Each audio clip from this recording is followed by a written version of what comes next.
This is a video describing some debugging techniques for experiment 6. Now it's a huge program. Essentially no one gets it right the first time, and you need to debug it. And essentially the easiest way to debug it is with the simulator. You can visually kind of do it, but oftentimes you're going to need the simulator. And so I thought I'd go over exactly what is involved in that test program. So this is, admittedly, this was not my work, and so I just kind of plopped it out there as is. It does a good job of testing everything you need to test, but it is a little bit confusing. So the idea is experiment 6 is you read the manual and you implement all the instructions as they need to be implemented. Okay, so it's inevitable that you're going to forget something. You know, the code is not trivial, so you're going to forget something and then you're going to need to debug it. Now you could stare at the code forever, or you can use a simulator. The simulator is going to smoke out the mistakes pretty fast, and the code is really gnarly to look at, but I'm going to tell you how I do this, and I think that may help you do this. Okay, so this is the dump file. Now this is I call it a listing file that came from assembling the actual assembly code, and I'll show you that in a second. So it looks horrendously gnarly. It looks like all these code here. This is essentially the machine code for the entire program. And so I'm gonna go down, down, down, and eventually I'm gonna hit what I call the listing file. And once you hit the listing file, here it is.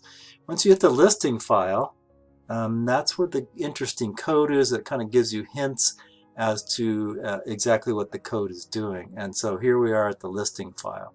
So I'm going to go ahead and stop this and change. I'm going to show you the file that generated just for the kicks. So I'm going to switch over. I'll be back.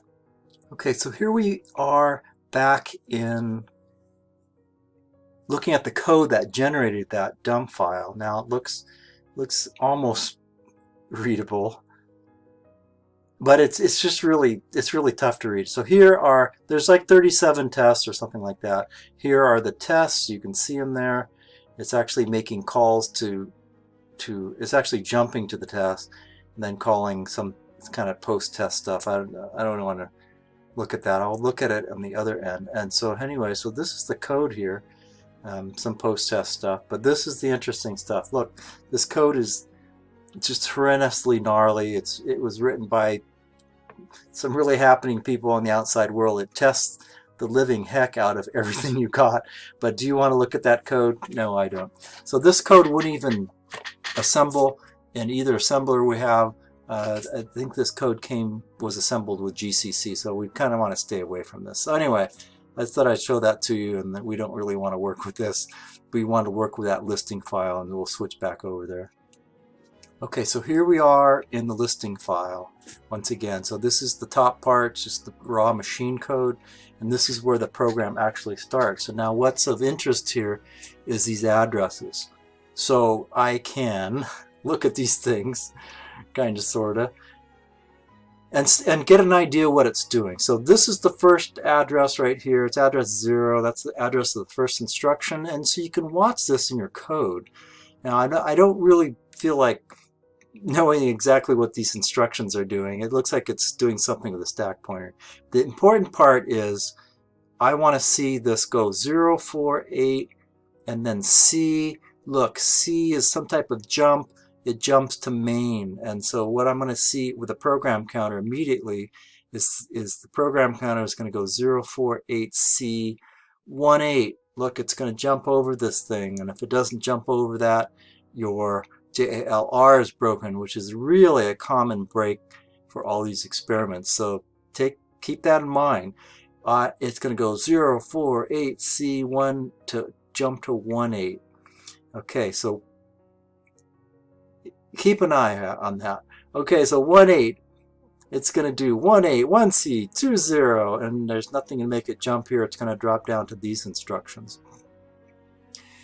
And so one of the things it's doing is it's going to light these LEDs up one by one, and so it's kind of setting up for that. But more importantly, if you look at this piece of code here, this piece of code you can see it's kind of jumping to these various, I think I can highlight this. It's jumping to these various things called add test, subtest, blah, blah, blah. These are testing the various instructions. So I should be able to see it go 048C181C2024, 28, and 2C. It's actually going to jump into some bizarre spot, which I'll show you in a minute. And we'll do that now. It's going to jump to, I don't know, this end down here. I'm going to go down real fast. It's going to jump to this thing. So you're going to see it jump to 1F0.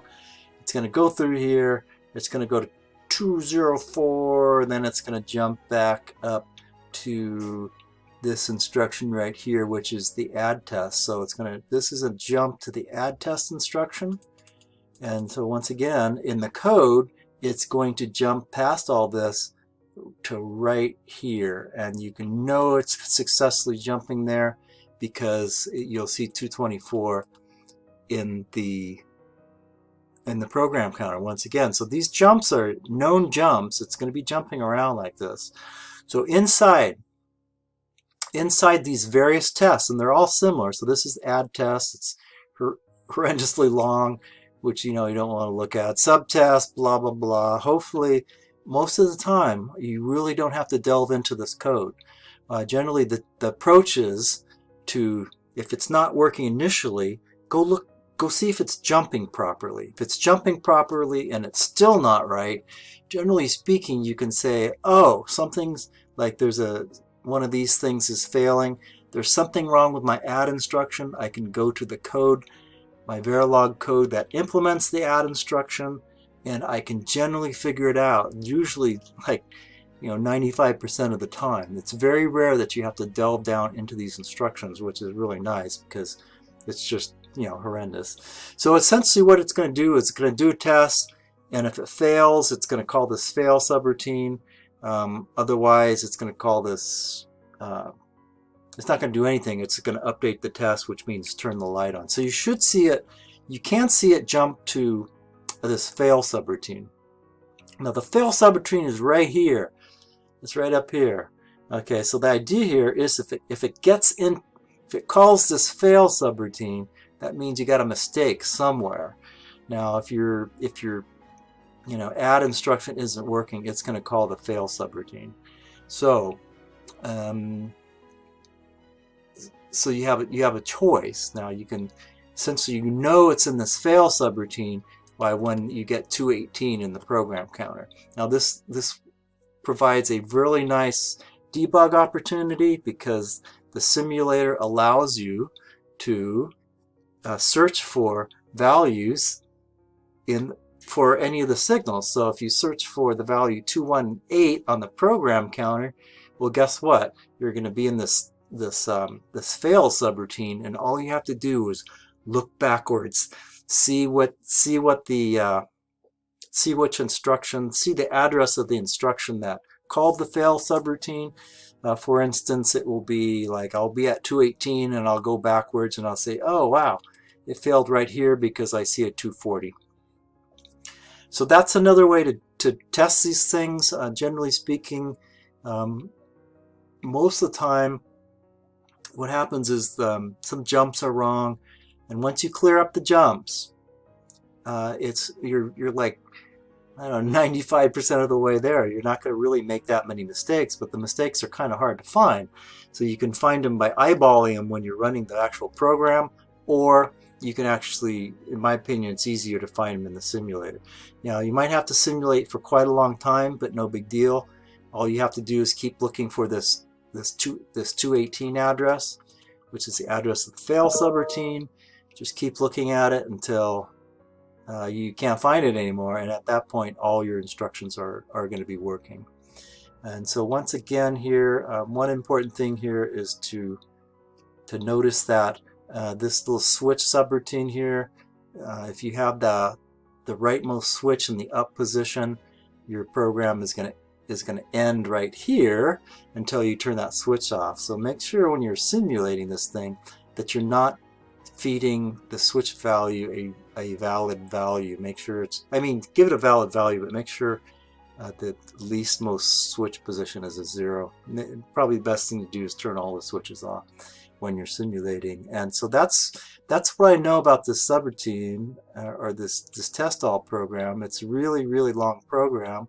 It's not really written in user-friendly code that's easy to figure out, but you can figure it out by just kind of knowing kind of what it does, how it's jumping around, and how it, particularly by using the program counter to see it jump around.